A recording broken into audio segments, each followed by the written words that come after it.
Merci beaucoup de participer à cette nouvelle revue de fonctionnalité de Marche Courrier. Donc, nous allons commencer par quelques actualités, sorties de tags qui ont été réalisées par l'équipe ou les prochains qui ont été datés. Donc, concernant la version 26, qui est en SAS en version 26.1.1, depuis le 4 juin, nous allons sortir un patch en 26.1.2 le 23 juin. Donc, ce sera terminé pour la version 26.1, a priori, puisqu'on passe sur la sortie de version de la 26.2 en version RC, qui est planifiée pour une sortie le 25 juin, donc fin juin. Ensuite, concernant la 26, on va également sortir une version publique en 26.1.1 autour du 8 juillet, donc le 8 juillet, donc un mois après le déploiement en SaaS de cette version, parce que c'est la règle qu'on applique. Ensuite, pour les actualités de la 24, dont la fin de maintenance corrective est prévue pour la fin septembre. Donc, on va sortir en version privée et publique un patch le 18 juin. Donc, ce sera la version 24.8.6. Maintenant, on va parler un petit peu du contenu de la version qui va sortir donc fin juin et les versions futures. Donc, la 26.2, je vais parler des modules principaux. Donc, elle embarque la partie côté marche to marche, donc tous les refactos qui ont été effectués sur le module d'envoi de plis et de réception de plis, ainsi que les premières bases pour envoyer et recevoir un pli avec une demande de retour. Donc, ce module-là, on vous le présentera un petit peu plus tard, on ne vous le présente pas aujourd'hui parce qu'il manque une partie, c'est la partie retour et rattachement d'un pli à un courrier initiateur. Donc, ce module-là, de manière complète, fera l'objet d'une sortie dans une version cible qui sera plutôt la 26.3. Ensuite, aujourd'hui, on va vous présenter du côté de l'administration des entités des optimisations que l'on a développées. Ensuite, un autre module important, donc il va être aussi présenté aujourd'hui en démonstration, c'est le connecteur vers le tiers de télétransmission qui est FastAct. Et ensuite, autre sujet aussi qu'on va vous présenter, c'est l'intégration donc, des champs système, résumé et tonalité donc dans le modèle d'enregistrement au moment de l'export et dans la fiche de liaison également. Et puis, dernière thématique, c'est la possibilité de gérer des catégories de courriers personnalisées pour lesquels il pourra aussi définir un format de chrono associé qui pourra être paramétré en configuration. Le programme de la démonstration du jour, donc 3 sujets. Premier sujet concerne les optimisations au niveau de l'administration des entités. Deuxième sujet, c'est le sujet donc, du connecteur FastAct. Et dernier sujet, l'intégration donc, des champs système, résumé et tonalité, qui sont des champs qui proviendront et qui seront renseignés à partir de la chaîne IDP. Maintenant, je vais laisser la parole à Claire qui va faire la présentation du premier sujet, donc, qui concerne l'optimisation au niveau de l'administration des entités. Oui, merci Agnès. Voilà, alors là du coup, je vais vous montrer la page d'administration des entités et les améliorations fonctionnelles qu'on a apportées pour rendre la gestion plus fluide en cas de traitement d'un grand volume de données. Donc voilà, j'ai chargé ma page. Donc là, vous voyez qu'on a une arborescence assez conséquente. Du coup, premièrement, on a ajouté des fonctionnalités dans la barre de recherche d'une entité. Donc, admettons, je fais une recherche. Voilà, donc maintenant, on affiche un compteur du nombre d'occurrences trouvées en fonction du mot-clé qu'on a tapé. Et on peut parcourir avec les flèches les entités retrouvées à travers l'arborescence. Et on a aussi ajouté une petite croix pour effacer la recherche. Ensuite, au niveau de la gestion en elle-même des entités, je retourne sur mes entités. Donc, pour déplacer une entité dans une sous-entité, donc admettons, je sélectionne celle-là, on a aussi amélioré la vitesse de défilement à travers l'arborescence pour pouvoir déplacer au drag and drop de manière beaucoup plus fluide. Alors, à titre de comparaison, je me mets sur une instance PIO où on a le jeu de données, mais pas les nouvelles fonctionnalités. Donc, là, vous voyez, si je veux déplacer une entité, la navigation est beaucoup plus lente. Voilà, donc une évolution qu'on a apportée. Il y a aussi la possibilité de déplacer une entité dans une entité parente au clic droit sur l'entité qui permet d'afficher un menu contextuel pour directement rechercher une entité parente dans laquelle on veut déplacer l'entité sélectionnée. Donc, par exemple, ici, hop, je la mets dans service courrier.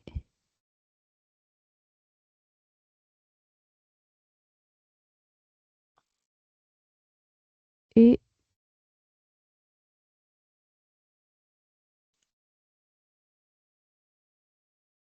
je la retrouve dans mon service courrier. Deuxième sujet donc, concerne le tiers de télétransmission, donc qui est Fast Act. Donc, je vais laisser la parole à Nicolas Couture, donc il va vous présenter la cinématique de cet envoi et ainsi que la récupération de l'accusé de réception. Alors, je vais commencer cette démonstration par présenter rapidement l'administration parce qu'il n'y a pas grand-chose. On n'a pas une administration du connecteur en lui-même, étant donné que tout le paramétrage se fait via fichier de configuration. Les seules choses que nous avons rajoutées, c'est la création de nouveaux statuts qui sont spécifiques aux actes. Donc, acte de réception, accusé de réception reçu, acte en attente de haute préfecture et acte à contrôler avant télétransmission. Alors, ce dernier statut, ça sera surtout en cas d'erreur. Enfin, s'il y a une anomalie qui est retournée par Fast Act, mais pour le moment, on n'en a pas eu. Ensuite, donc c'est une nouvelle action qui a été créée, une nouvelle action système, donc envoyée vers le tiers de télétransmission Fast Act. Et on peut voir donc le statut associé, c'est l'acte en attente de retour au moment de l'envoi. Donc, pour cette démonstration, je vais me connecter avec Barbara Bern, qu'on connaît bien. Je vais créer un nouveau document. Donc, je vais créer mon acte. Donc, mon acte qui est là. Donc, un fichier, ici, un fichier PDF. Là, c'est mes métadonnées.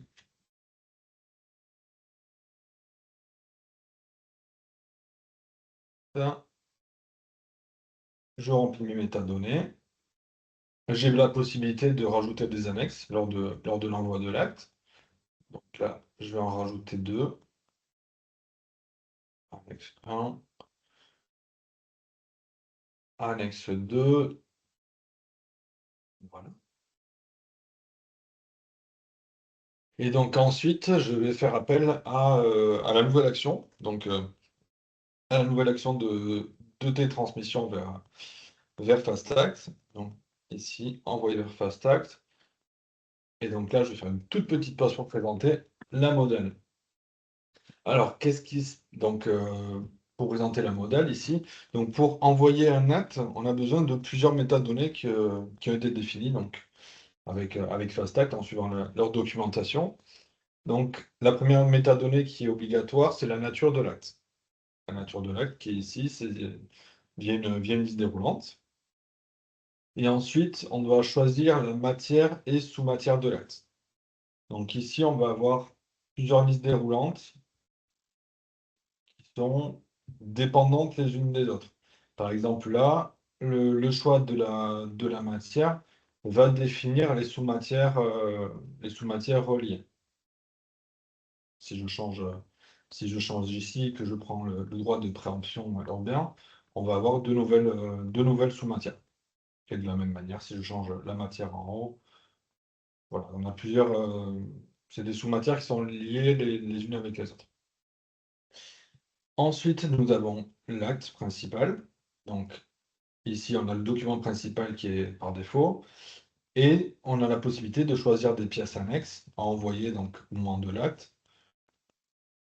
Et ici, on a le type de pièce jointe qu'on veut envoyer. Donc ça, c'est pareil, c'est une liste fixe qui est liée à la nature de l'acte. Donc là, on peut voir, on a décision arrêtant le projet par défaut.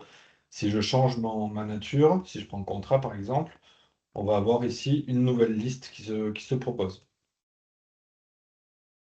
Toutes ces listes, que ce soit les natures, les pièces jointes et les matières sous matières, sont récupérées via FastAct, donc une fois par jour, via le téléchargement d'un fichier XML. Donc une fois par jour, automatiquement, on va synchroniser notre base avec le fichier XML qui sera sur FastAct et qui sera enregistré donc, dans notre base de données. On a la possibilité ici de ne pas envoyer la pièce jointe si on veut. On peut choisir ça. Et si on veut envoyer donc une de nos pièces jointes ici en tant qu'acte principal, on a la possibilité de le faire ici en cliquant sur ce petit bouton. Voilà, si on veut mettre l'annexe 1 en tant qu'acte principal, on clique là et on a l'annexe 1 qui part en tant qu'acte et le document principal initial qui vient en tant que pièce annexe. Là, je rechange. Et donc voilà, donc ça c'est pour la présentation de la fenêtre. On peut avoir un aperçu des annexes comme on l'a habituellement dans le parapheur. Et voilà. Donc ça, on est sur un envoi d'acte vers le tiers de télétransmission. On a tout qui est paramétré et il ne nous reste plus qu'à valider. Donc ça peut prendre un petit peu de temps et voilà, ça l'envoie. Et ici, donc bon, là, je me suis fait une bannette spécifique pour afficher mes actes, mais on peut retrouver notre envoyé ici, avec un statut particulier, acte en attente de retour préfecture. Et lorsque je l'ouvre, on peut voir que le document a bien été envoyé vers FastAct. Et ici, qu'est-ce qui s'est passé? On a une télétransmission qui s'est créée. On a la possibilité de la visualiser via les éléments envoyés, donc comme les emails ou les envois via Marche-to-Marche, par exemple. Et lorsque je clique dessus, donc on a notre récapitulatif avec l'envoi, l'objet, les natures, les matières de l'acte et les annexes. Voilà. Donc là, on a tout le récapitulatif de l'envoi. La date d'envoi, la date de création du document. Qu'est-ce qui se passe après? Donc ensuite, ça va être traité côté FastAct. Le tiers de télétransmission va générer un accusé de réception. Alors, la récupération Alors, un accusé de réception ou un accusé d'anomalie avec un code d'erreur qui est géré. La récupération donc, se fait via batch, comme on a l'habitude pour les documents signés dans les parapheurs externes. Et donc, je m'étais préparé un fichier en amont. Et on peut voir, donc, une fois qu'on récupère l'accusé de réception, on a un autre document qui change de statut. Donc ici, on peut voir accusé de réception, FastAct reçu. Et on récupère, donc ici, on peut le voir dans l'historique. Et on récupère en tant que pièce jointe un nouvel accusé de réception qui, lui, est au format XML et qu'on rajoute en tant que pièce jointe du document. Et on retrouve nos différentes informations avec l'acte qui est le code matière qui est envoyé, la nature, etc. Petite question. Juste pour confirmer, au niveau de la réception de l'accusé de réception, tu as le statut qui change. Le statut, il change, c'est via le fichier de config. C'est dans le fichier de config qu'on va dire tel statut fast act correspond à tel statut. Ok, Voilà, donc ça c'est Marche courrier. l'exemple du fichier de config. On va voir le statut en attente fast act qui correspond au statut act ATT, ouais. l'erreur d'envoi, l'accusé de réception reçue, voilà. Et en fait, on change vers ce statut-là. Je comprends qu'il y a besoin d'un batch de synchro qui va aller synchroniser tous les référentiels. C'est ça.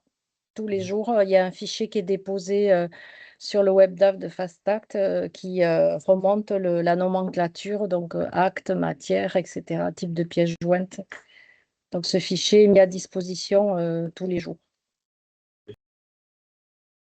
Donc le troisième sujet concerne l'intégration des champs système, résumé et tonalité.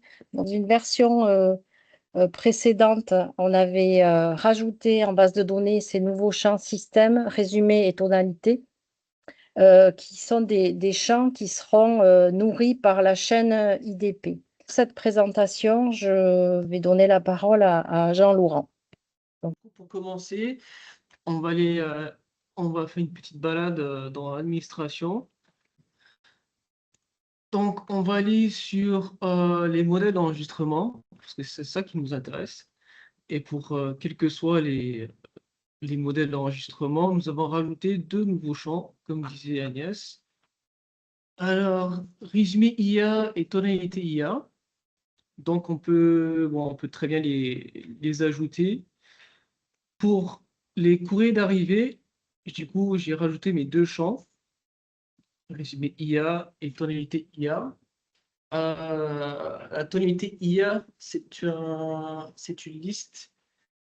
Je vais devoir l'activer.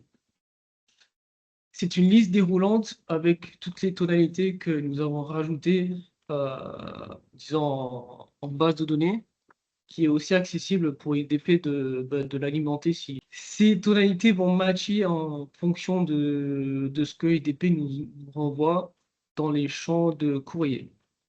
J'ai mes trois courriers qui ont été alimentés par IDP. Hop. Avec leur tonalité et leur résumé, fonction. Là, par l'occurrence, j'en ai un qui est activé et l'autre non. Ça reste paramétrable. Nous pouvons les exporter, ces données. Il y a plusieurs endroits pour les exporter, soit en fiche d'export, export de données. Donc, nous avons bien les résumés IA et tout et autres. Au niveau PDF. Voilà, c'est mieux. On a la tonalité, le résumé. On a aussi les exports pour les fiches de liaison.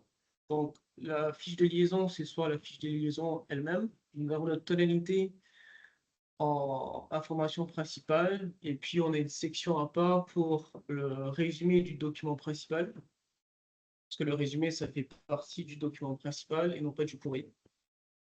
Sinon, généraire, on a notre petite fiche qui va s'afficher avec notre petite tonalité et notre petit résumé à côté. Je vais compléter le propos de Jean-Laurent. Effectivement, on a travaillé sur l'intégration de la possibilité d'ajouter ces champs-là dans un modèle d'enregistrement, d'exporter ces données comme on le fait classiquement pour les autres données, de les intégrer dans les fiches de liaison. Mais le sujet de présentation de ces informations dans une liste de résultats, c'est un sujet qu'on est en train de travailler. Juste une petite question de compréhension. Quand on a un résultat tonalité, on a la possibilité de la modifier si on trouve que la tonalité n'était pas juste. Parce que j'ai vu que c'était figé, mais tu as dit que c'était paramétrable. Si, on peut la modifier, en fait, c'est le champ, c'est l'option activer le champ